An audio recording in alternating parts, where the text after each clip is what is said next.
500 करोड़ रुपए, हजारों निवेशक और एक ऐसा मास्टरमाइंड जो पुलिस की आंखों में धूल झोंकने के लिए साधु का भेष बनाकर हरिद्वार में छिपा बैठा था। मध्य प्रदेश के बालाघाट में हुए डबल मनी स्कैम के मुख्य आरोपी सोमेंद्र कांकरायने को आखिरकार हरिद्वार से गिरफ्तार कर लिया गया। पुलिस ने उसके साथ 7 अन्य आरोपियों को भी गिरफ्तार किया। आरोप है कि इस गिरोह ने कम समय में पैसा दोगुना करने का सपना दिखाया और हजारों लोगों से निवेश कराया और करीब 500 करोड़ रुपए से ज्यादा की ठगी को अंजाम दिया। इस पूरे मामले की सबसे चौंकाने वाली बात यह है कि मुख्य आरोपी सोमेंद्र कांकरायने पहले भी गिरफ्तार हो चुका था, लेकिन जमानत मिलने के बाद वे फरार हो गया और पुलिस से बचने के लिए हरिद्वार आ पहुंचा। यहाँ उसने अपनी पहचान बदली, साधु के भेष में धार्मिक स्थलों पर रहने लगा ताकि किसी को उस पर शक ना हो और पुलिस भी आसानी से उसे पहचान ना सके। लेकिन बालाघाट पुलिस ने आरोपी तक पहुंचने के लिए सीधे गिरफ्तारी नहीं की, बल्कि उसके आर्थिक नेटवर्क पर शिकंजा कसा। पुलिस ने आरोपी की करोड़ों रुपए की संपत्तियां सीज कर दी और उससे जुड़ी जमीनों की रजिस्ट्री पर भी रोक लगा दी। इसके बाद जांच के दौरान पुलिस ने रणनीति के तहत एक जमीन की रजिस्ट्री को अनुमति दी। जैसे ही रजिस्ट्री की प्रक्रिया शुरू हुई, आरोपी और उसके साथी सक्रिय हो गए। उन्होंने आपस में बातचीत और लेन देन के लिए टेलीग्राम ऐप का इस्तेमाल किया। यही छोटी सी गतिविधि पुलिस के लिए सबसे बड़ा सुराग बनी। तकनीकी निगरानी, मोबाइल लोकेशन और डिजिटल गतिविधियों को ट्रैक करते हुए पुलिस की विशेष टीम हरिद्वार पहुंची। यहाँ योजनाबद्ध तरीके से दबिश दी गई और साधु के भेष में छिपे मुख्य आरोपी सोमेंद्र कांकरायने सहित कुल 8 लोगों को गिरफ्तार कर लिया गया। अब सवाल ये है कि आखिर इस डबल मनी नेटवर्क ने हजारों लोगों को अपने जाल में फंसाया कैसे? जांच के मुताबिक ये गिरोह लोगों को कम समय में निवेश की रकम दोगुनी करने का लालच देता था। शुरुआत में कुछ निवेशकों को समय पर पैसा भी मिला, मैच्योरिटी की रकम भी वापस की जाती थी, जिससे लोगों को लगता रहे कि ये योजना असली है और इसमें पैसा लगाना सुरक्षित है। अब जिन लोगों को शुरुआत में पैसा मिला, उन्होंने अपने रिश्तेदारों, दोस्तों और परिचितों को भी इस योजना के बारे में बताया। इसी भरोसे और प्रचार के सहारे गिरोह का नेटवर्क तेजी से फैला। इसके बाद हजारों लोगों ने अपनी बचत, जमा पूंजी और मेहनत की कमाई इसी योजना में निवेश कर दी। लेकिन जब बड़ी रकम इकट्ठा हो गई तो कथित तौर पर पूरा नेटवर्क बंद कर दिया गया और आरोपी गायब हो गए। इस मामले में बालाघाट जिले के अलग अलग पुलिस थानों में अब तक 63 से ज्यादा एफआईआर दर्ज की जा चुकी है।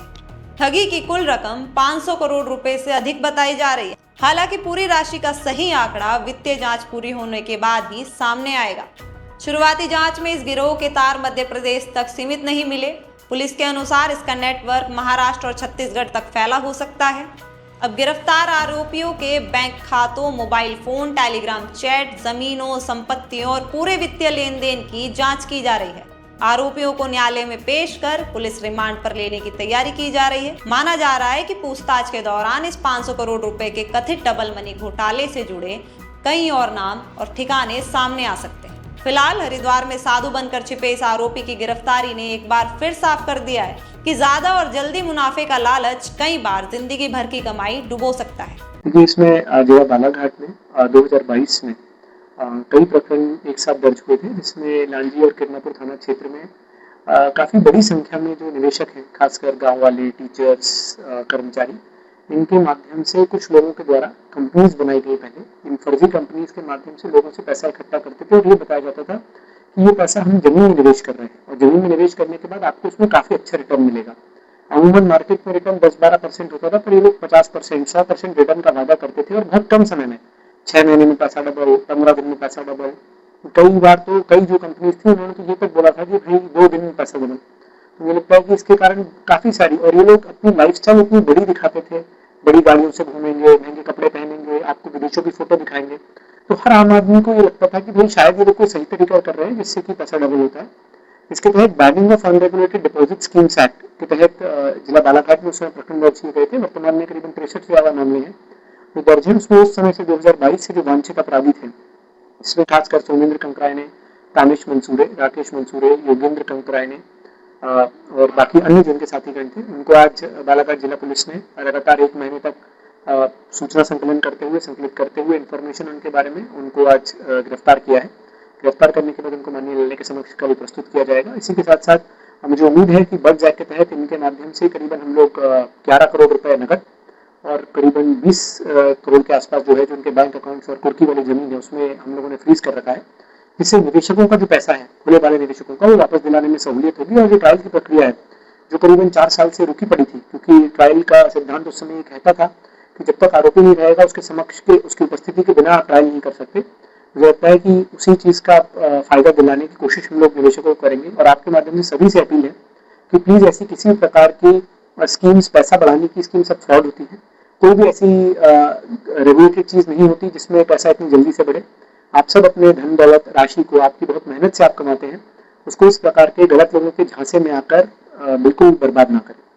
सर, माननीय न्यायालय का आदेश आने पर क्या निवेशकों को पैसा रिटर्न मिलेगा, एक चांस कुछ लग रहा है? नहीं, बिल्कुल। इसमें सबसे अच्छी बात है कि ये कार्रवाई जो है, ये जो मैंने आपको बताया, banning of unregulated deposit schemes act 2019 ये गवर्नमेंट ऑफ इंडिया का एक्ट है।